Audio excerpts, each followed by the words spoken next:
Hey there, so Cold Steel have a Mora style bushcraft knife. It's called the Thin Hawk. You can tell because it's written uh, on the side of the blade there.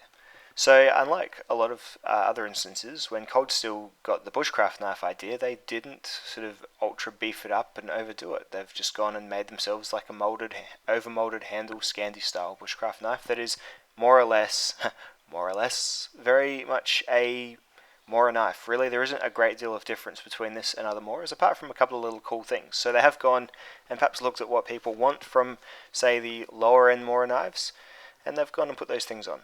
So let's talk about the steel first. This is in 4116 steel. So I tested this one using my rope cut methodology versus the Mora 12C27, and you'll see they get pretty much the exact same result. Like, that's such a small variance that you could almost say it's identical in terms of edge retention on rope anyway.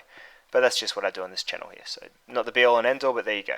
So about the same amount of quality for edge retention, and of course it had a reasonable amount of toughness for using against like my hard Australian ironwood type steels, almost woods rather. And yeah, it did absolutely fine in all those sort of feather sticking and whatnot when I use that for testing. Look, I don't do a great deal of bushcraft. I'm going to level with you.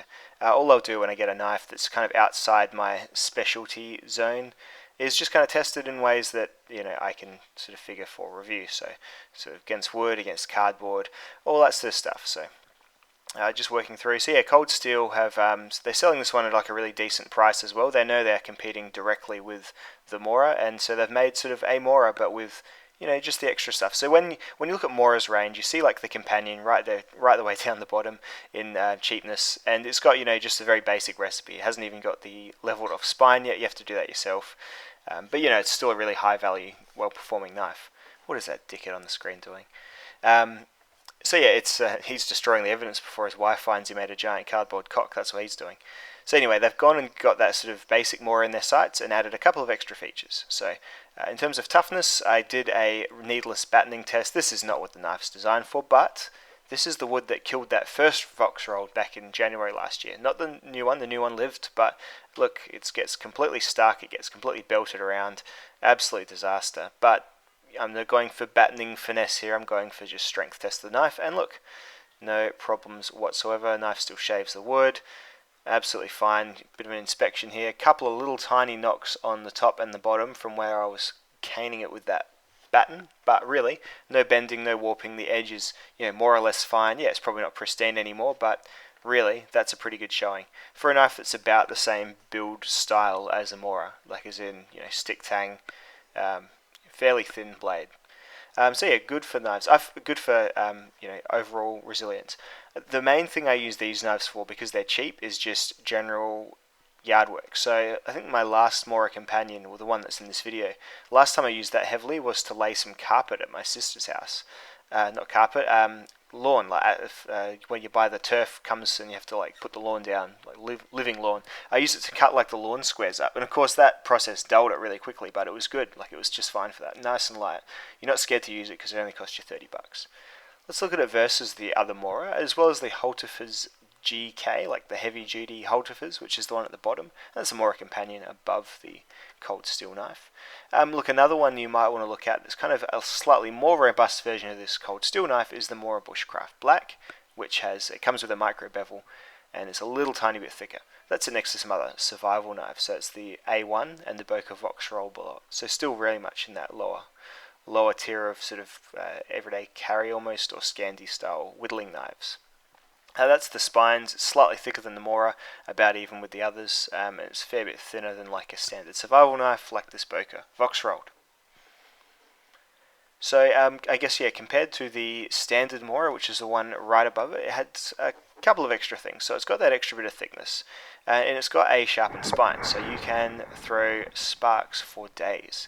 So it's actually a really nice, well done, sharpened spine. That's exactly what Mora should do on their basic companion as well. I think most people would prefer that they did do that. So yeah, it's a bonus, of course. And it's also got a really rare talent. You can actually put the sparks back on the fire steel as well, just by sucking them. No, I'm just kidding. Just kidding, can't do that. That would be witchcraft. The sheath is the Mora sheath, so as you can see, they really have just made a Cold Steel Mora. The sheath isn't as good as the Mora's because it doesn't have this thumb ramp here. so it's kind of just drops off, and you have to just kind of pull the knife up. So with the Mora, you can really just kind of boost it off, which is good. And the stickiness of this sort of tacky handle does mean it's a bit harder to pull out the sheath, but conversely, it is a very grippy handle, very, very comfortable handle as well. I would probably still go with the Mora handle, because you see my fingers sort of sit in that groove that's on the side there.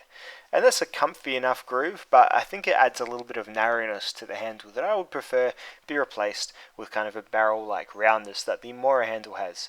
So I'll roll the Mora handle up there, so you see while that one indents, this one does not. It's kind of nice and round, just fills my hand a little bit better, but really, very, very similar knives. You're probably just not going to notice them that much unless you're sitting for absolutely ages carving and carving and carving. If that's the case, I would suggest the Mora might be a little bit better.